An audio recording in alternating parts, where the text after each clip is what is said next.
something. Anyway, Thank you. Thank you for having me here. It's a pleasure. I was here 35 years ago on a course on nutrition and health given by John Yudkin at the time. So it's really going back a long time. The free university is not that you don't have to pay as a student for tuition. It was created 150 years ago to be free of church and state. At that time, universities were all, in politics, and they are still, usually. But so they created a free one, and it's still there. Not so free anymore.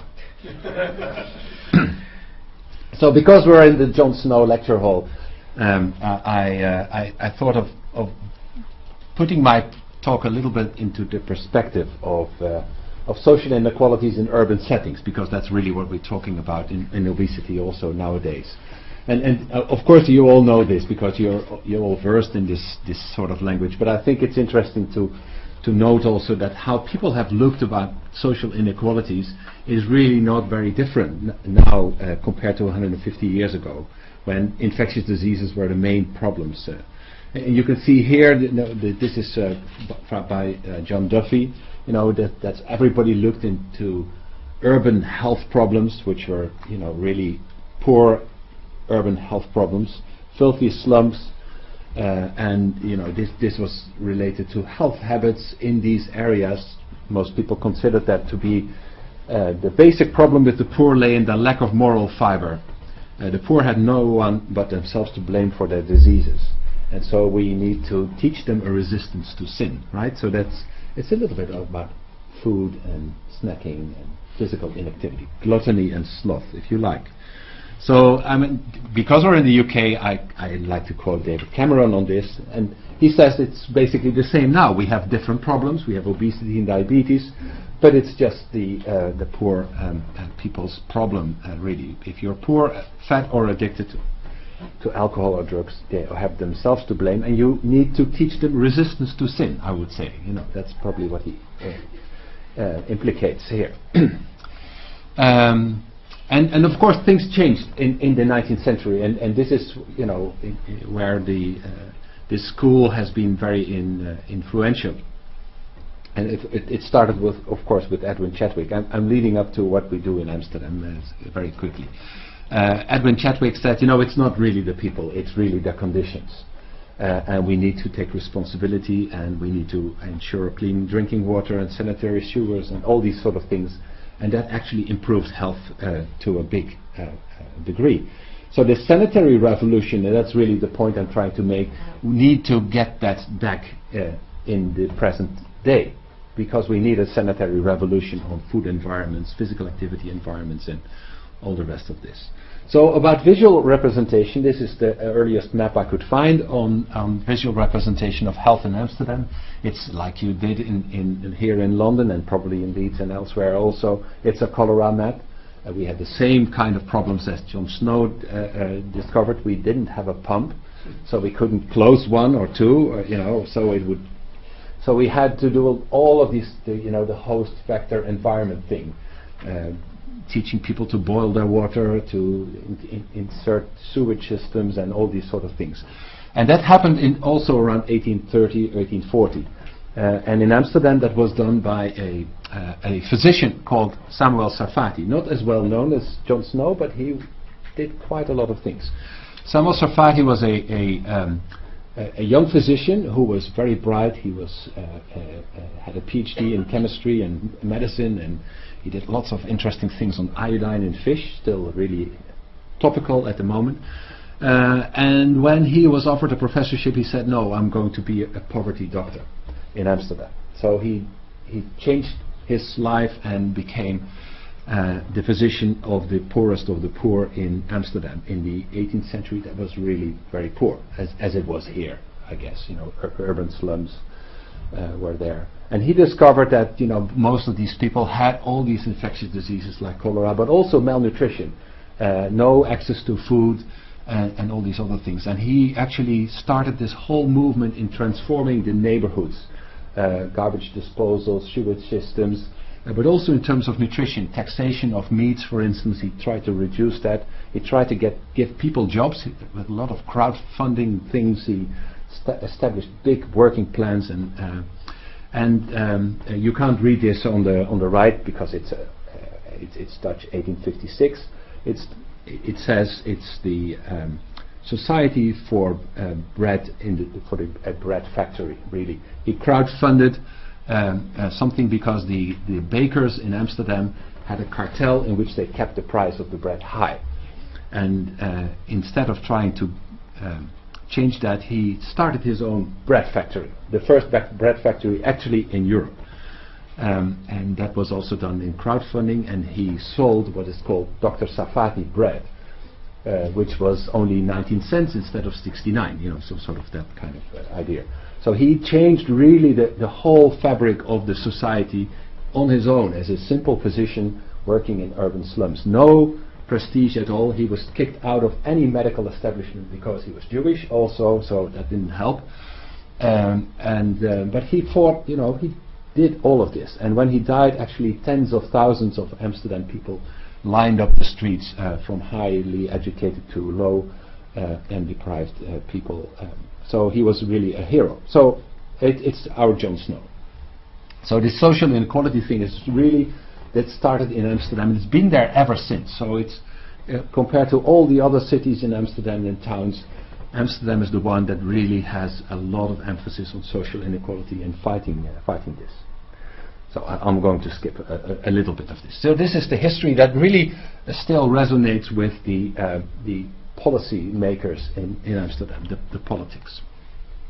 So from all of this, we started something called the Amsterdam Healthy Weight Program, and this is taken from the municipality. Now I'm showing you some slides not by academics, but by the municipality, by the policy makers on the level. So what are the numbers? Amsterdam, as any big city, has a larger problem of obesity than the general public of the population of the Netherlands. It's about 13.2%, which is way below what you have here in the UK. It's using IGF cut points for overweight and obesity, so it's quite a bit less, but still there are 25,000 children that are overweight or obese. And it's going down a little bit, 21 to 19%. You can't read it maybe from this slide.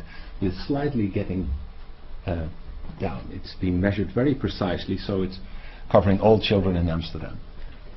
99% response rates. And what is the Amsterdam municipality considering the main drivers of obesity?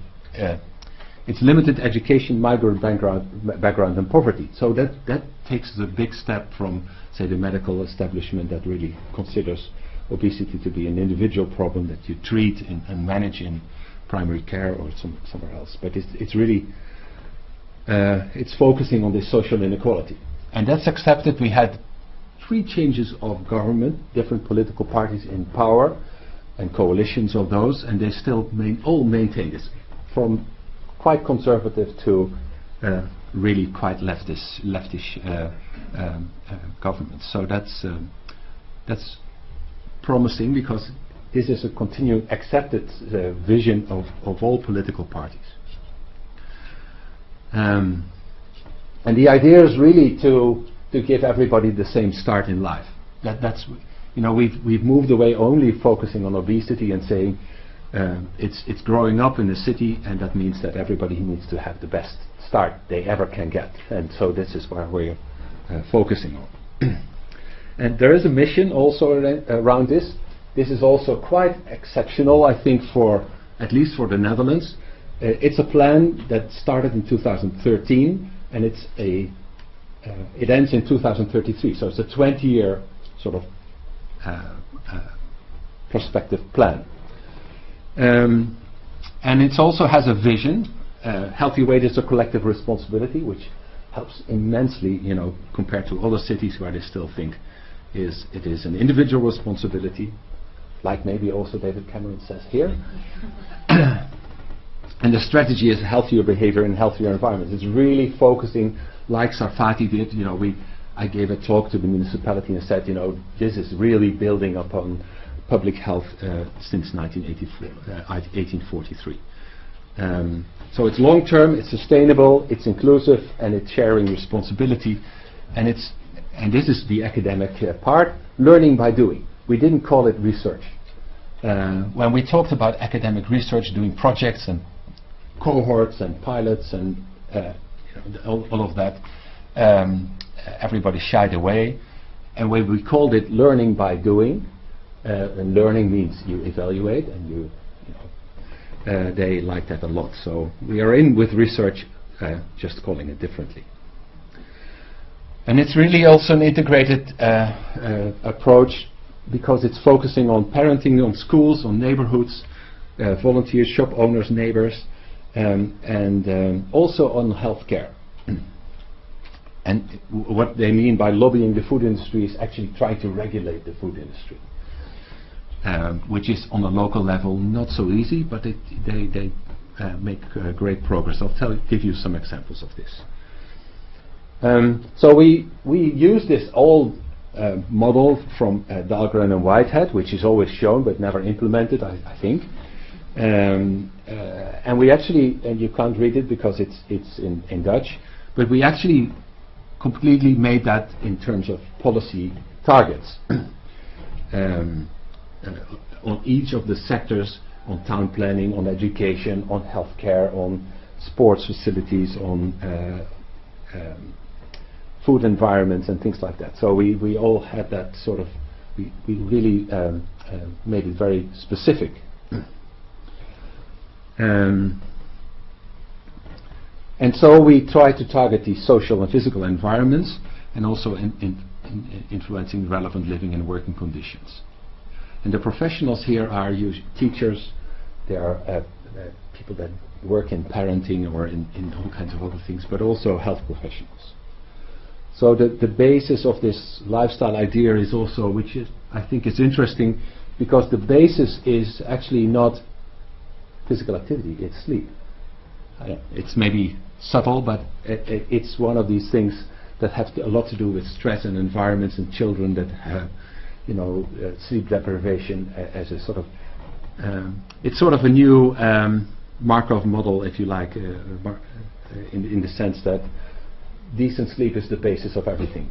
Is it a good laugh and a long sleep are the best cure for anything? That's an Irish proverb, I think. So I think that's been taken also. So there's a lot of emphasis on sleep, which is relatively new for us, but I think it's actually quite interesting to see if you get parents to change the sleeping behavior of their children. It's much more easy to talk about sleep in children than it is to talk about food and also about physical activity. It's very sensitive, at least in Dutch people. If you talk about parenting and you don't feed your child right, and your parenting styles are terrible and things like that. But if it's about sleep, they listen, they like that much more. So anyway, it's interesting. So it's healthy food and drinks, an active lifestyle, and sleep well.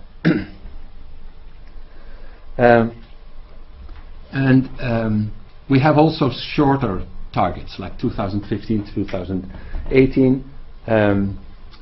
We make it very specific on what needs to be done where in what area.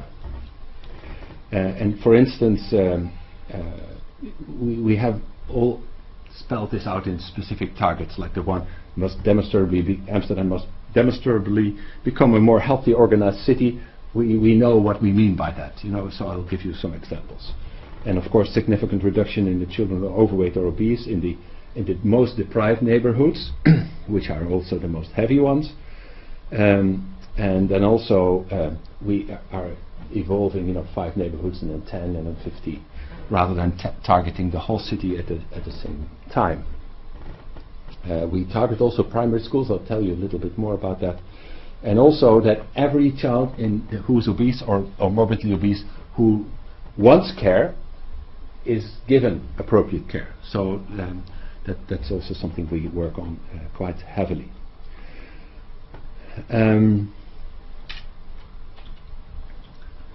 Well, I'll skip this one here. So the ideas based on this is really, we've once taken this inspiration from a French program. It's called EPODE, maybe you've heard about this. EPOD was, it's called Ensemble Prévenant l'Obésité des Enfants, which is really a very simple concept. It really, this is what we made of it. We tried to figure out what EPOD was. So one of my co-workers actually went to visit the French towns and actually asked them, what do you actually do? And it appeared that they didn't always know what they did, and what they did wasn't very clear. But it had to do with, you can't read it maybe here, but it's the 4 pillars that they call it's political and governmental support. That means that you engage all of these sectors locally, because it's really a local program. It engages public-private partnerships, which is something which is very delicate. And is often misunderstood by taking money from Coca-Cola, but that's not really public-private partnerships. We mean actually that engaging with local shop owners and people that do the catering in schools and things like that. That's also the partnership we mean. There's social marketing, which means that you make things very, very seductive in the way that you like to have this lifestyle. That sounds very easy, but we'll give you some examples also. And it's also prevention and healthcare, which is really also a part of this program. So we started to encourage all of these movements and to evaluate this. We started an institute, which will not be surprising maybe now, because I told you about Safati. It's called the Safati Amsterdam Institute. And it's really to support all of this with research, with all kinds of different ethnographic research, with town, geographic information systems, clinical research, biomedical research, all of that really connected. And it's building on an infrastructure in which we want to measure all children in Amsterdam that are living in the city. There are 10,000 children born every year in Amsterdam, so Amsterdam is a small city compared to London. And there have around 188 different ethnicities. But children are being seen at least 20 to 30 times during their growth and development by the municipal health service that has been there for sort of forever, since 1850 or something like that, in which children get their, nowadays they get their vaccinations, the growth charts, all of the medical checkups, all kinds of other things. It's a municipal thing, and everybody goes there. It has a 99.5% coverage of all children being born there, and they're being actually seen from the age of 0, just after birth, until they're 19. And actually their midwives before you're born are also part of that system. So that creates a great opportunity to longitudinally follow all children. And that's what we really do. So we are in the process of finally accumulating the data longitudinally of all children living in Amsterdam. And I'll skip a little bit of this wording, but it really relies very much on engaging with residents. And nowadays it's much easier than before. You have to bring your child, get your vaccines, getting measured and doing all kinds of tests and things like that. But nowadays you can link up electronically with people. So you can give them questionnaires in between visits. You can have all kinds of other ways of contacting. There's lots of information being gathered in lots of different places that can be linked. So for instance, all children in primary school, all children in healthcare, all children in, so they're being continuously monitored and weighed and measured, and you get information from them. And we all link this to this Safati Amsterdam infrastructure, which is really the municipal structure. And all of these data are then collected in a big database, as you can imagine. And but the privacy is really guarded. So researchers can only access the information without any sort of descriptive information that can identify people. And so from this we can actually see also because we know exactly which postcode they're living. So we have these same kind of maps that you showed us, but we have the addition also that we can have individual data of each individual in time, followed over time. So we can see if you do, and that's the nice thing about this infrastructure, is that you have cohorts, you have dynamic cohorts, if you like, continuously flowing in and flowing out from 0 to 19, and then new people coming in every year.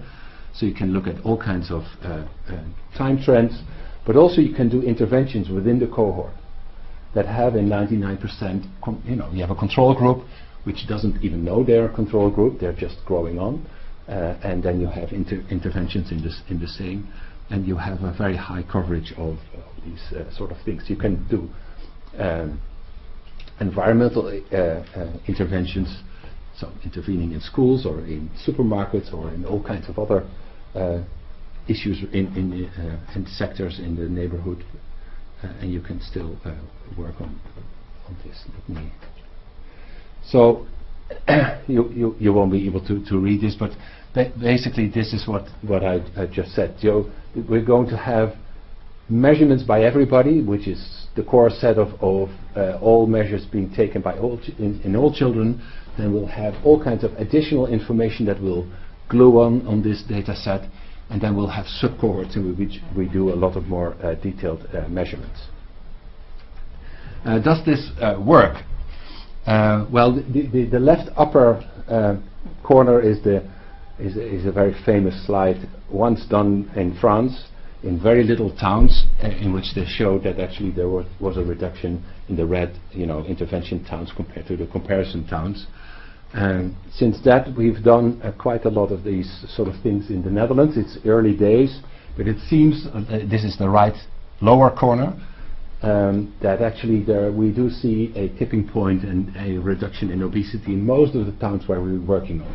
And the interesting thing is that actually there's more effect in the deprived neighborhoods than anywhere else. So we are reaching that means also we are reducing health inequalities. So some of these things are also in Belgium, where they showed also that it's really possible to have this integrated approach and to see a reduction in obesity.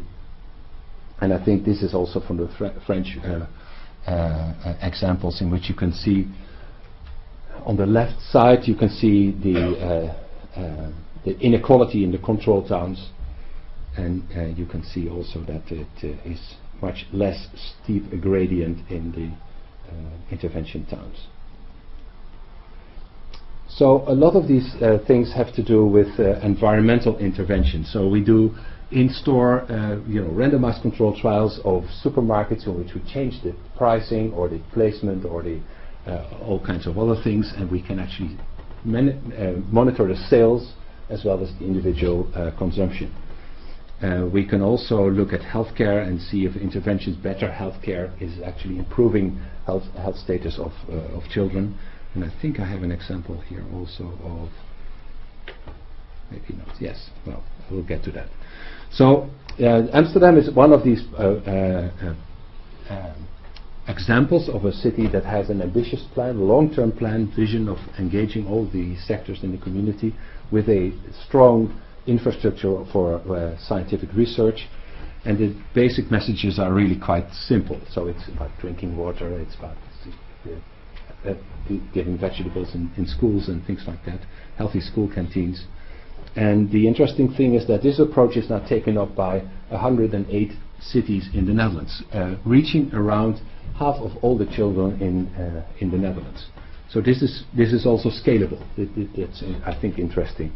And not all of these towns are measuring and evaluating it to the same degree as Amsterdam, but clearly we can learn a lot of these, because every city has this municipal health service. So they're collecting data on a routine basis.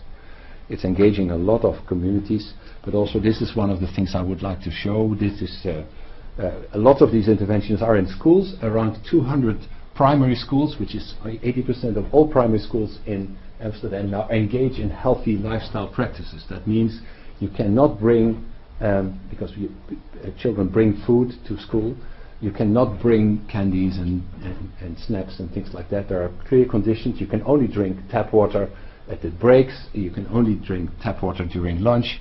It's quite a rigid scheme, and when it was proposed, everybody said, no, nobody's going to like this. There will be a huge outcry and uproar from parents and children alike, and maybe from teachers as well. But they've done it for a couple of years, and nobody has actually complained. So it's not that bad. There's been very, very few instances where they've done this. So these school interventions are being monitored and being evaluated at the moment. Another setting is on the left side corner. It's the supermarkets. We have a range of activities in changing the supermarket. Well, as I said, pricing, promotion, and placement, and things like that. But also we do peer education in supermarkets. We have a lot of 17, 18-year-olds that work in supermarkets. Maybe it's the same here, where they stock the shelves. But they are all high school students, basically. And we picked the most popular ones. They were selected. Which we asked them, which of your fellow workers is the most popular, and we trained them, giving health education in store routinely. During the breaks when children enter the store, buy all the candies and the energy drinks and all these sort of things. We actually monitored quite a bit on what they actually choose, and we are now evaluating the effect of these peer education interventions on consumption and purchases. And I can tell you it hasn't been published, but it is really quite effective, astonishingly more effective than any other kind of education that we've done so far. This is a difficult age. I mean, it's these 13, 14, 15-year-olds that go into these stores that you can tell a lot about healthy nutrition, but they take it much more from their 2-year older fellow students who are looked up to. Other things that we are really transforming is urban agriculture, school garden projects. All children in primary school get school garden projects. You can see some of this. We are evaluating also this at the moment, looking at the impact it has on food consumption, preferences and attitudes towards vegetables and fruits. We have farmer education projects, as you can see here also. So there's been a lot of transformation together with the town planning and people responsible for urban planning in general that are working on having more green areas, but not just green areas, but having food production areas on roofs and in deprived neighborhoods and the like. And this is also changing quite a bit the attitudes towards healthy nutrition. Rather than giving them lectures about you shouldn't eat this and you should eat more vegetables, we actually engage them with gardening and with all kinds of cooking lessons and educational things that they actually enjoy a lot. It's a 95% approval rate of children, and children at some ages don't really like anything, so that's they like this, school gardening and cooking. So you can do a lot of that. And of course there's also, we used a lot of the say big data about accessibility of drinking water, which was actually quite poor. The quality of drinking water, tap water, is extremely high, and so the municipality decided to install much more fountains and points where you can actually get tap water on streets and in schools and in sports environments and things like that. That's been a big investment just to get more accessible points of drinking water, tap water. So that's changing also, and that's being really made by having these visual maps of where is tap water available and where not, and where can we improve this. So it's being used by the municipality to really frame a policy. Now the biggest problem we have is these public-private partnerships. If you want to change the food environment, I think you cannot do without the people that make the food environment. That is the producers, the distributors, the marketing people, the supermarkets, the caterers, all these sort of things. So we think we should engage with them. And that has been a continuous struggle, and that which is politically sensitive, that you should not be dealing with these people that make our children choose the wrong things because they sell as you know, shop owners earn a lot more from selling candy and energy drinks to children than they get from selling them tomatoes, right? So it's difficult. But I think it's necessary, and what part of the struggle we are having is how to define public-private partnerships and public health setting, so that you do engage without trying to give the image that you're really giving people a free ride. And I know it's been the same discussion here with the social responsibility deal and all kinds of other things that I think are a problem. It's much less sensitive in the physical activity area, where you have these leisure centers. Nobody complains about that. People are earning money anyway, but it's when it comes to food, it is always more sensitive. So we looked at what, for instance, they do in France and in different countries, and we decided that we don't like the upper panel of public-private partnerships, which is donations, funding, sponsoring, sales agreements, and all kinds of other things. Usually they're called alliance models, which means that you have complex relationships, you work together with the industry and on an equal basis, and you have a joint plan and partner selections, which actually means that the industry is in the driving seat together with you think, but they are much more clever than we are. So we don't like that. So we have developed this concession model approach, which means actually it's the public parties that develop policy and they look for partners that implement and execute some of the parts that help. and policy, research and policy makers are directing it and are mandating the project. So this is the kind of work we do. So yes, we do with supermarkets. Are supermarkets part of the problem? Yes, they are. But we can actually make them change some of their policies, and they're really increasingly willing to do so. And I know it's the same in the UK, where Tesco's and some of these supermarket chains are really, pushing things forward much more than you could ever do with all kinds of educational projects. I'll skip this now. So what we are seeing here is that this took a little bit of preparation to get this, policy-driven, integrated approach of the ground. I can't tell you a lot more about the long-term results, because we started 2013, so the measurements are up and running, but we clearly are in the position now of being able to tell you in a few years whether or not things worked and where and why. So that is, I think, a privilege to be able to do that. So I think what we are showing is that if you take the approach that Sarfati did in 1840, the hygienic approach, that it's the environment that's making people ill, and that you actually have to sort of deal with these environmental things much more than anything else. As you see, there's been very little sort of individual education and responsibility, all of that. There's practically nothing. It's schools, it's supermarkets, it's neighborhoods, it's healthcare, it's all kinds of other things, but it's providing environments that really are encouraging healthy habits and healthy growth and development in children.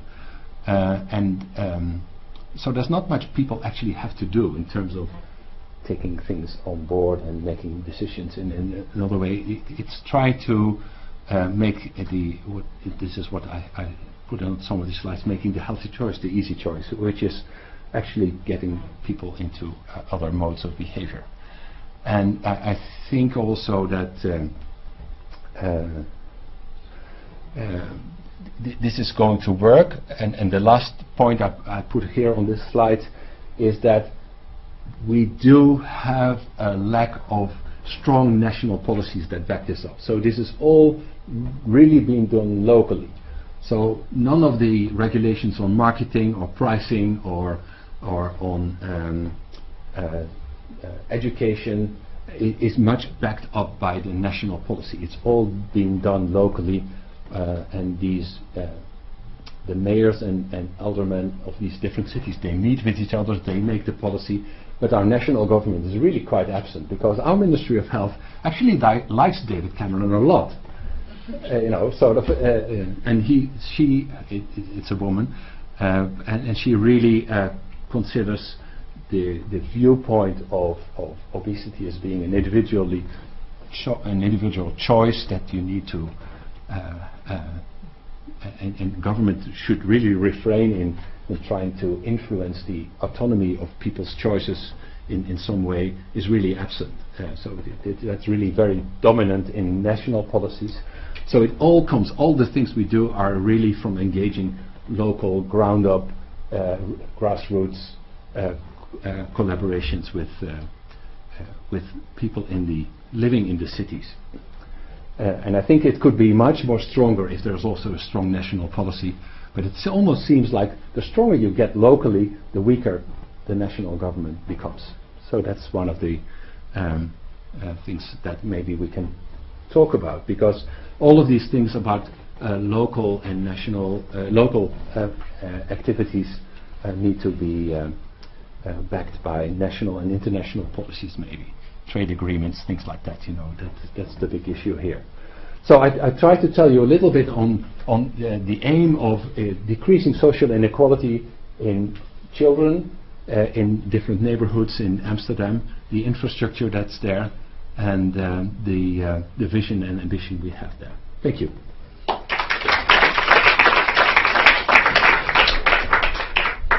Thank you very much to Jaap. Anyone have any questions? Got about 10 minutes for questions actually, so plenty of time. Yes. Okay. Yeah, thanks very much for some really interesting opportunities, and I hope we can get something similar here. The Apode and your project are putting in lots of different initiatives locally, and you talked about evaluating those. Yes. I think it's really tricky, isn't it, to disentangle. We've done some work on school gardening, for example, and very hard to find an effect, particularly on food and nutrient intake. But and I can see how having the right broader environment could support those sort of activities. Sorry, it's a bit of a... No, I fully understand your question. Yes. But the point is, how are you going to disentangle, or, you know, does it matter? Do we need to say which of those things are most important or most influential, or is it the whole package? Yeah, it's a very good point. I think none of these things work in isolation. So, for instance, take the school garden project. We evaluated first of all what's happening. There is some food education in schools. There is something happening in the neighborhoods and maybe in the food stores. And then there is the school garden project, which is not related or engaging parents or anything. So the effect it had was quite limited. So we sat together with all of these parties and said, you know, if we make one aligned program in which at the time you harvest the carrots, there is also education to parents. Their supermarkets are actually promoting carrot eating and recipes, and making it accessible, delivering more carrots to homes and things like that. Children are talking about carrots. The cooking lessons are also not coincidentally about having carrots in your food and making something very nice. So it is that kind of thing that I think you need an integrated approach, and none of these separate things will work. It's the same with walking and biking to schools, which dropped immensely since my youth. Nobody goes. And we asked them, why is that? It had to do with time pressure of parents. It had to do with safety around the schools, with the safety of the routes to school. And so when we decided to work on this, we dealt with all of these things. So we gave kids bike lessons, we had safe bike routes, we had crossovers, we had a policy that the cars could not stop in the vicinity of the school. So all the time advance the parents had, it was lost because they had to park far away. There was engagement with the with the parents and with their employers to see if they could be a little bit late, if they had to bring their kids to school, things like that. So there's general allowance of all of these things, and that seemed to work, because then we saw first when we said let your child walk and bike to school, there was a campaign, nothing happened. But when we started to install all of these circumstantial barriers to biking and walking to school, having groups, that I think you call it here walking school bus or something like that, pick up points where you can bring your child, and it's chaperoned to the school in groups. All of these things helped immensely, and none of these things would actually work on their own again, but they do work in concert. And I think we should, and this is always the problem. I talked to somebody about Colac, I think, which was an Australian town where they worked also on 25 of these different engaging interventions that were complementing each other. And I was there when the mayor said, yeah, that's very fine, we saw a drop in obesity, so which of the 2 out of the 25 should I maintain? Well, there is no such thing as the best 2 or the only effective elements of that. It's the whole package.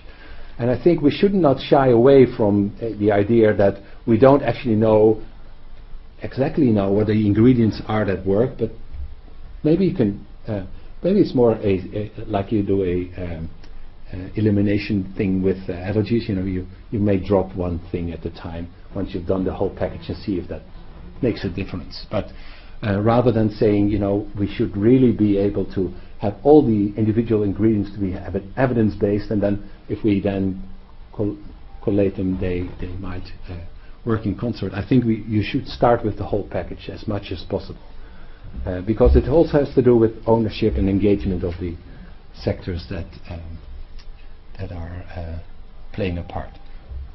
Yes. Paul Getty from Leeds. Hi, Paul. Hi, good to see you.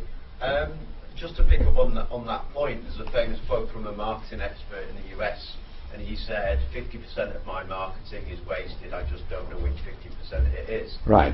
And I think that demonstrates the point that from a commercial perspective, to your point, we all sort of think they're very clever, but actually, we're operating to much greater details and precision than what they are. We're sort of complaining that they're very successful at engaging our children in these food consumption. So I think we need to not be so reductionist in what we're doing, and to your point, if the whole package is working, why worry about which part of it is? But my question is really about the engagement of the layers, the sort of scale of the team. When you say we, yeah, I'm sure you're now 109 localities. Yeah. Help us understand that infrastructure, the partnerships with the sort of local areas, what's going on, because... Yeah, let me take an example in which you are familiar, Paul, which is healthcare. So in order to get everybody on board, we actually had full-day meetings with everybody in healthcare, on all levels: prevention, municipal healthcare, youth health services, GPs, physicians, health insurance companies, and all kinds of other things. And the emphasis or the aim of those meetings was to create a pact of 300 different organizations, professionals, and things like that. That signed up for creating a stepped and matched care, seamless pathways along the whole pathway of prevention to long-term care of critical obese people, children in this case. This is what we did, really, to have these days. And we have in big theaters also, we have healthy lifestyle sort of inspiration days for all professionals, schools and people in parenting and all kinds of other things. They meet, they get very inspirational, local heroes to present things and to talk about things and to give lectures and things like that. So, and there are workshops and all kinds of other things. So it's really also giving all those sectors and people that play a part, that they are part of the movement, if you like. And they're particularly also responsible for one part, but also they're not only responsible. So in the beginning it was all, the schools have to solve all of this. They just have to teach. Well, you know, all societal problems are now being solved in schools, it seems, and not by parents or by any other people. So part of that partnership and package deal of engaging all of these sectors is actually to it actually increases the likelihood that they actually will be part of this also. So healthcare is one example in which we actually now created a whole system in which the healthcare providers, the health insurance companies and the municipality signed up for the whole package of obesity treatment management and prevention programs. So that is individual targeted lifestyle advice. So that's an example of how we did this. And when the insurance companies were playing their role, they didn't want to reimburse, you know, morbidly obese long-term management practices. The municipality picked up the tab, you know, for a while, just to get over that point and see that it could work. And then they actually the health insurance companies did, of course, get on board, but it took a bit longer. But I think that's really the way to get everybody on board. Is you're investing 80% of your time not in research but in forming alliances and pacts and things like that, and to engage people with the idea that they are working together, working on healthy growth and development of children in the city, which is, you know, you can't be against this. This is how this becomes politically insensitive. If one political party wants to economize on this aspect, he's actually saying, I don't think this is important. And that's really very difficult to do for a local politician. So it's more less of a question, Sandy from the University of Leeds, but it's more of a comment. I think you touched a little bit on the aspect of responsibility of individuals with their own lifestyle. And I know there are plenty of work, you know, if you look into philosophical, social justice, inequality of opportunities, I worked as well a lot on this. And so most of the work also shows that in adults, even things we think are choices are not really choices because it's extremely, you know, correlated with the background they have. But I really think that when you're talking about children, it's important to speak about the age of consent as well, where actually blaming children for what they're doing is particularly wrong because, in fact, you can put them in the right areas. And I think, you know, there might be, within your talk, I was thinking, there are all those aspects as well that are interesting to talk about, because it's true that maybe policymakers will value some things more than others, but we're talking about children here, and actually valuing what we're doing as an intervention for children is particularly important because they will be tomorrow's adults as well. So yeah, so that was much more of a comment. Sorry, it's not a question. Yeah, and actually with none of these interventions, even if they're aimed at individuals, we talk about weight. It's not, and not about you doing things wrong. It's rather setting targets for children that and giving them opportunities that they enjoy. I know you probably all feel the same, but it's really not about. It's really creating environments in which children like vegetables. You know, in the beginning, none of the children ate enough vegetables. They didn't reach the target anywhere. But once you start cooking and having these gardening classes, they don't really mind. I mean, their attitudes to perception is the first thing that changes towards vegetables. I remember one child, we do a lot of participatory research and lots of qualitative research also, which is mainly now the major chunk of what we do. And these children say, yeah, I'm now much more open to vegetables, you know, that kind of phrases you get a lot. I didn't know they were so nice. Yeah. And their parents will tell you, no, my kid doesn't, don't sign him up for the cooking class because he doesn't like anything. But, they eat more vegetables than anyone else if you do it. So it is really about engaging and enabling environments and giving... and helping as well, changing that social background. Yeah, exactly. Yeah. Can I ask a question? Sure. So this all sounds very expensive. So, yeah. You said that kind of national government is slightly disengaged from delivery of these kinds of programs, but local municipalities are very engaged. Yeah. So how do you make the case that this is a sensible investment for them? So in the UK, you might not know, but we are facing very large budget cuts in local public health. Yeah. And this sounds like actually they're paying insurance premiums, they're building water fountains. These are expensive things. So in that situation, Yeah, how do you generate local political will? Yeah. Well, we actually did sort of what I think it's called co-creation of values. If you invest in healthier lifestyles, what will happen? If there's school performance goes up, the chances of children getting jobs in the future, they will be active and participating in vital working opportunities, and also the healthcare cost that is associated with poverty and all kinds of other things. So creating healthier lifestyles had also to do with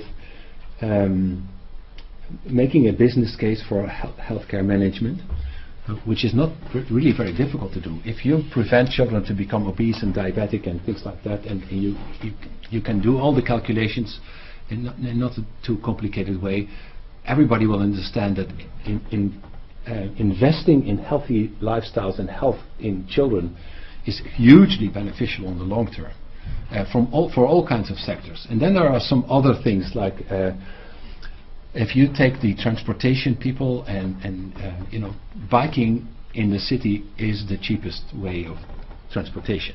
It's having less environmental problems, it's less parking problems, it's all kind. Getting parking in Amsterdam is really expensive to organize, if you see what I mean. So it's much cheaper to do all of these healthy lifestyle things. And walking, cycling, more public transportation is actually a very cheap solution to a very expensive transportation problem of getting cars into an old city. So we made that kind of calculation so that everybody on all of these different domains in local policies would see, this is hugely advantageous if we actually invest in our environments that actually make people to behave differently but much more economically. And then there is also this moral thing that resonates with the Amsterdam policymakers, that you've been in this for 200 years, being a front runner in diminishing health inequalities, and so why do you stop now? So it's the moral imperative, if you like, that's also part of this. But the economical business case is really not so difficult to make. And so to cut on local public health is the worst thing you can do, I think. You better cut it on a national level, because it has far less impact on people's lives than local stuff. So fire a lot of the people in Whitehall, and give that money to. The Department of Health expects to make a third of its staff redundant. So. Oh, really? Okay. Well, it's everywhere. Yeah. But public health is I don't have to tell you, but of course the NCD epidemic. The only affordable way, is actually engage much more in public health investments. Yeah. So it's. Time for one more question before we break for a short break. Okay. Can I just make one last comment? Sure. You didn't mention the dreaded word, but systems. So you just described to me what it sounds like system level change. Yeah. And you talked about it in a way that's about multiple interacting components. Yes. Dynamically complement each other over time. Yeah. And then when you think about evaluation, then yes, that's a whole different level of I know. evaluation. Yeah. So I wonder if you could just reflect on that just for a moment before we leave the break. Yeah, it is sort of systems approaches, although if I talk to the people that do the systems approaches and all the analysis, we are not really there. I mean, I find it very complicated to see what. So we're actually doing very sort of simple things, like doing intervention, see the effect, doing control, sort of clinical trials, if you like, on a ecological level. And I think I think you need to have these mixed methods, if you like. So you do effectiveness and cost effectiveness interventions, as well as you do look at a grander picture, looking at the big data about transportation and food consumption and food purchases and things like that. So it is a mixture of that.